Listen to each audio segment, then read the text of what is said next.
Hello friends, welcome back to my channel. कैसे हैं आप सब? आई होप सब अच्छे होंगे। तो फ्रेंड्स, आज मैं आप लोगों के साथ में शेयर करने जा रही हूँ अपनी नॉर्मल डिलीवरी स्टोरी। जी हाँ, जो कि मेरे पास काफ़ी रिक्वेस्ट आ रही थी काफ़ी टाइम से कि आप अपनी डिलीवरी स्टोरी भी शेयर करिए, क्योंकि काफ़ी सारे लोग जो मुझसे जुड़े हुए हैं वो प्रेग्नेंट वुमेन भी हैं शायद, और शायद वो जानना चाहती हैं कि मतलब नॉर्मल डिलीवरी जो होती है वो मतलब उसमें क्या क्या होता है या किस तरीके से होती है। तो जो एक्सपीरियंस मुझे है, क्योंकि मेरी 2 सिजेरियन डिलीवरी हुई थी और एक नॉर्मल डिलीवरी हुई थी, तो इसलिए आज मैं आप लोगों के साथ शेयर करूंगी फर्स्ट नॉर्मल डिलीवरी जो कि मेरी हुई थी उसके बारे में। तो जब मेरी फर्स्ट नॉर्मल डिलीवरी हुई थी उस टाइम पर जिस दिन मतलब मेरे 9 मंथ कंप्लीट हो गए थे, तो मेरी जो फर्स्ट डिलीवरी हुई थी वो पूरे 9 मंथ कंप्लीट होने के बाद 10वां महीना जब लग गया था, उसके भी 11 दिन हो चुके थे ऊपर, तब मेरी नॉर्मल डिलीवरी हुई थी।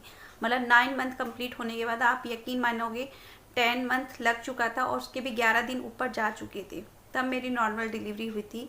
और जिस दिन मेरी नॉर्मल डिलीवरी हुई थी उस दिन आपको मैं बताऊं तो मुझे कोई भी मतलब शाम के टाइम में मुझे कोई भी पेन नहीं था, कुछ भी नहीं था।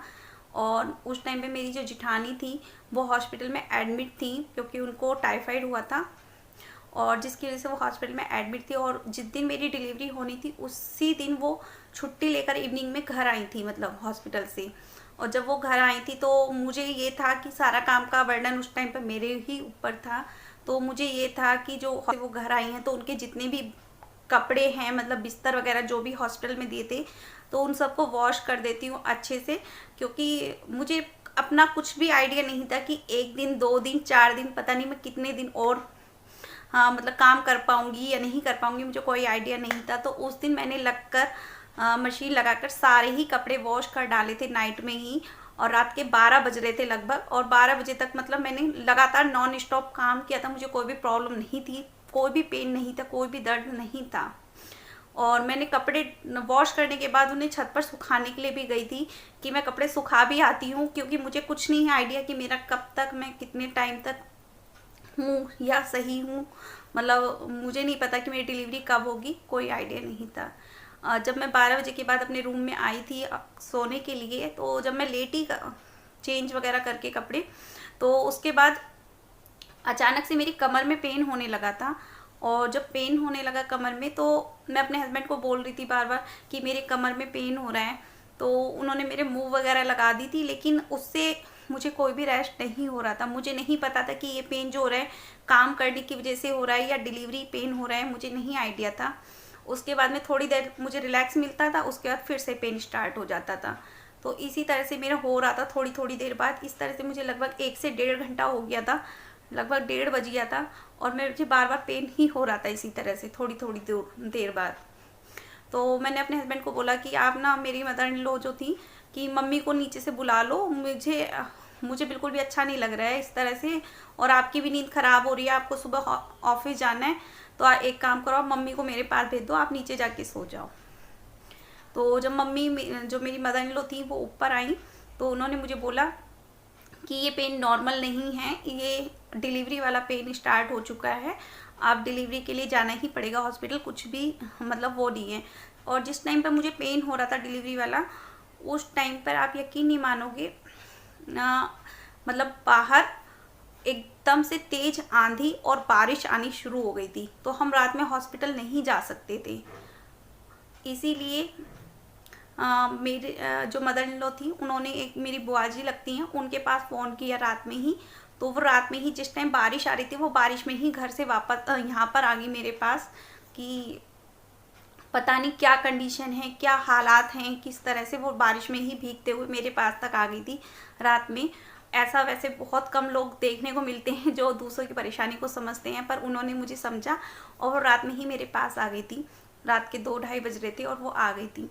उन्होंने सजेस्ट किया कि रात में डॉक्टर के पास जाने से कोई फ़ायदा नहीं है, क्योंकि डॉक्टर एडमिट करके ग्लूकोज लगा देंगी केवल, और डॉक्टर तो सुबह मॉर्निंग में ही मिलेंगी, सिर्फ नर्स वगैरह ही मिलेंगे हॉस्पिटल में। तो इसलिए हम मॉर्निंग में गए थे हॉस्पिटल। तो मॉर्निंग में जब मैं जा रही थी, तो मेरी मदर इन लॉ ने बोला कि जो भी खाना पीना है खा पी लो, क्योंकि पता नहीं डिलीवरी में कितना टाइम लग जाए, 2 घंटे 4 घंटे हो सकता है, 10 घंटे या फिर हो सकते हैं 1 दिन 2 दिन, कुछ भी नहीं कह सकते हैं जाने के बाद।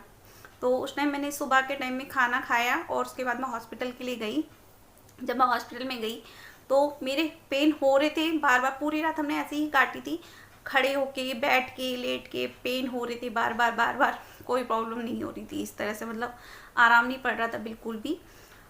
उसके बाद जब हम हॉस्पिटल पहुँचे तो हॉस्पिटल पहुँचने के बाद डॉक्टर ने हमें एडमिट कर लिया था मुझे, और एडमिट करने के बाद एनिमा वगैरह जो लगा देते हैं वो लगा दिया था, और हो रहे थे लगातार, नॉन स्टॉप पेन हुए जा रहे थे। लेकिन मेरा क्या हो रहा था कि बच्चेदानी का जो मुंह होता है वो नहीं खुल पा रहा था। ये प्रॉब्लम मेरे साथ में हो रही थी, और इसी वजह से डॉक्टर ने मुझे क्या किया, सुबह से लेके मुझे शाम हो गई थी, शाम के 7 बज गए थे, लेकिन मेरा मतलब पेन के मारे बुरा हाल था, लेकिन मेरा बच्चेदानी का मुंह नहीं खुल पा रहा था, जिसकी वजह से मुझे काफ़ी प्रॉब्लम हो रही थी और मैं काफ़ी चिल्ला रही थी, दर्द के मारे तड़प रही थी।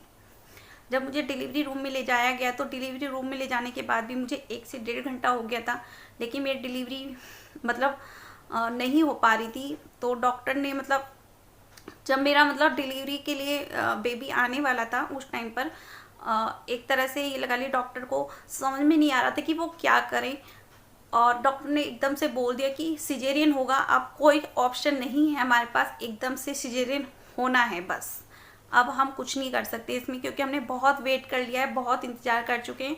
और बाहर मेरे हस्बैंड थे, जो मेरी मदर इन लॉ थी, उनको भी मतलब मेरे दर्द और मेरी जो चिल्लाहट की आवाज़ थी ना, वो सुनकर वो भी घबरा गए थे काफ़ी। उन्हें भी ये लग रहा था कि नहीं, अब सिजेरियन ही कर दो, और हमसे नहीं देखी जा रही अब इसकी हालत, आप सिजेरियन ही कर दो, अब नहीं बर्दाश्त हो पा रहा बिल्कुल भी। पूरी रात हो गई है, पूरा दिन हो चुका है और शाम के 7 बज चुके हैं। तो डॉक्टर ने सिजेरियन की तैयारी स्टार्ट कर दी थी, और मुझे नहीं पता था कि सिजेरियन में डॉक्टर जेंट्स भी आते हैं, मुझे नहीं मालूम था इस चीज़ का। तो जब मेरे डिलीवरी के लिए सिजेरियन की तैयारी जब हो चुकी थी, तो वहाँ पर जेंट्स डॉक्टर आ गए थे डिलीवरी रूम में।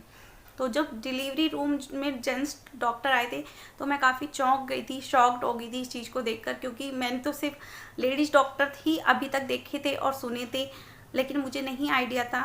तो जो मेरे डॉक्टर आए थे, जेंट्स डॉक्टर, वो डॉक्टर ने जब मेरी कंडीशन देखी तो वो शॉक्ड रह गए थे। मतलब ऐसी डिलीवरी आपने कभी नहीं देखी होगी या कभी सुनी भी नहीं होगी, और शायद आपने मूवी में देखी होगी, इस तरह की डिलीवरी हुई थी मेरी।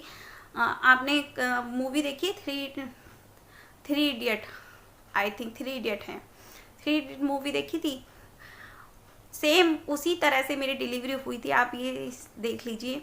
जब जेंट्स डॉक्टर जो थे वो डिलीवरी रूम में आए, उन्होंने बोला कि अब सिजेरियन होगा, तो उन्होंने बोला नहीं, 1 मिनट रुको, एक कोशिश आखिरी बार और करके देख लेते हैं।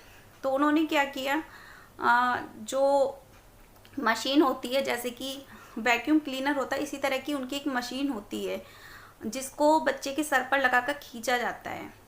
जब मदर पुश करने की कंडीशन में नहीं होती है तो उस टाइम पे बेबी के सर पर वो पुश करने के लिए लगाया जाता है और उससे बेबी का सर खींचा जाता है। तो डॉक्टर ने वही चीज़ मेरे साथ में ट्राई किया था, जिसकी वजह से बेबी का सर पकड़ के खींचा था और मेरा बेटी हुई थी। और उसके बाद नीचे मुझे 2-4 टाँके एक्स्ट्रा आए थे, जो कि टाँके 5-7 दिन या 1 हफ्ते तक दर्द करते हैं, काफ़ी परेशान करते हैं। सिजेरियन टाँकों के अकॉर्डिंग वो बहुत ज़्यादा प्रॉब्लम करते हैं, नीचे वाले टाँके। तो इस तरह से मेरी डिलीवरी हुई थी। लेकिन एक बात कहना चाहूँगी मैं ज़रूर कि उस डिलीवरी के बाद में एक प्रॉब्लम मेरे साथ में हुई थी। जो मेरा बच्चा, जो मेरी बेटी थी बड़ी वाली, उसका जो सर था नॉर्मल बच्चों के अकॉर्डिंग काफ़ी बड़ा था। मतलब जो नॉर्मल बच्चे होते हैं ना, उनके अकॉर्डिंग काफ़ी बड़ा था उसका सर, क्योंकि उसके सर पे मशीन को लगाकर उसको खींचा गया था, पुश किया गया था सर के ऊपर लगाकर, जिसकी वजह से उसके सर काफ़ी बड़ा हो गया था। जिसकी वजह से उसके लिए जो कपड़े, जैसे छोटे बच्चों के कपड़े हम खरीदते हैं ना, उसके कपड़े में लेके आती थी खरीद के, तो उसके सर में से कोई भी कपड़ा फिट नहीं बैठता था। उसके कपड़े ज़्यादातर मुझे कट करके कैंची से उनमें स्टिच करके, मतलब काज बटन करना पड़ता था, या फिर मुझे उसके लिए गोल गले के कपड़े ना खरीद के आगे से खुले बटन वाले कपड़े खरीदने पड़ते थे। तो ये हुआ था उस टाइम पर मेरे साथ में। उसके बाद जैसे डिलीवरी हुई और उसके बाद मैं बेहोश हो गई थी, मुझे कुछ भी आइडिया नहीं था, कुछ भी नहीं। जब मेरी रात को 2 बजे 2:30 बजे आँख खुली थी तो मैंने देखा कि मेरे पास मेरी बेटी लेटी हुई है और मुझे उस टाइम पर भूख लगी थी बहुत ज़्यादा, क्योंकि मैं पूरे दिन की थकी हुई थी और पूरे दिन दर्द के मारे चिल्ला भी रही थी, तो काफ़ी मैं थक गई थी, भूखी थी। तो उस टाइम पे मेरी जो मदर इन लॉ थी उन्होंने मतलब चाय का इंतज़ाम किया कहीं से जाके, तब चाय पिलाई उन्होंने मुझे, तब जाके थोड़ा सा मुझे रिलैक्स हुआ था। और नॉर्मल डिलीवरी के होने के एक दिन बाद ही आपको छुट्टी मिल जाती है, नेक्स्ट डे ही। तो नेक्स्ट डे ही मुझे छुट्टी मिल गई थी। तो इस तरह से हुई थी मेरी नॉर्मल डिलीवरी। और देखिए, नॉर्मल डिलीवरी और सिजेरियन डिलीवरी दोनों डिलीवरी अलग अलग कंडीशन होती है। नॉर्मल डिलीवरी जो होती है वो आपकी कंडीशन के अकॉर्डिंग होती है, आपकी बॉडी के अकॉर्डिंग होती है। मेरे बच्चा जो हुआ था, मेरा 9 मंथ कंप्लीट होने के भी 10वां महीना लग गया था, उसके भी 11 दिन बाद मेरी डिलीवरी हुई थी। तो मेरे बच्चा हष्ट पुष्ट था, हेल्दी था, कोई प्रॉब्लम नहीं थी। लगभग 2 से 2.5 किलो उसका वेट था, कोई प्रॉब्लम नहीं थी। तो इस तरह से मेरी नॉर्मल डिलीवरी हुई थी। आई होप आपको कुछ समझ में आ गया होगा, लेकिन ऐसी डिलीवरी आपने कभी नहीं देखी होगी, कभी नहीं सुनी होगी। जिसको भी मैं अपनी डिलीवरी के बारे में बताती हूँ तो वो यही कहते हैं कि ऐसी डिलीवरी तो हमने कभी देखी नहीं, कभी सुनी नहीं। तो मैंने कहा मैंने भी कभी नहीं सुना, क्योंकि पहले यूट्यूब वगैरह तो कुछ होते नहीं थे और ना ही इस तरह का हमने देखा था कभी। तो मेरे लिए भी नया एक्सपीरियंस था, नई चीज़ थी। तो सोचा चलिए आप लोगों को भी बता देती हूँ, शायद आप में से किसी फ्रेंड के लिए हेल्पफुल हो।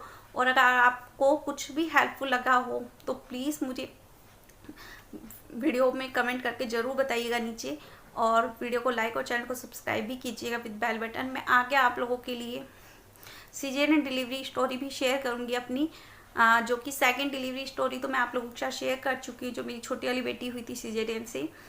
अब मैं आप लोगों के साथ में नेक्स्ट वीडियो कभी शेयर करूंगी तो थर्ड डिलीवरी जो हुई थी मेरी सीजेरियन, वो शेयर करूंगी, क्योंकि वो डिलीवरी भी मेरी काफ़ी कॉम्प्लिकेशंस हुए थे डिलीवरी से पहले, जिसकी वजह से मुझे काफ़ी प्रॉब्लम्स आई थी। तो वो शेयर करूंगी नेक्स्ट टाइम कभी, जब भी कभी मुझे टाइम लगेगा। तो चलिए इस वीडियो को करते हैं यहीं पर एंड, मिलती हूँ नेक्स्ट वीडियो में, तब तक के लिए बाय बाय।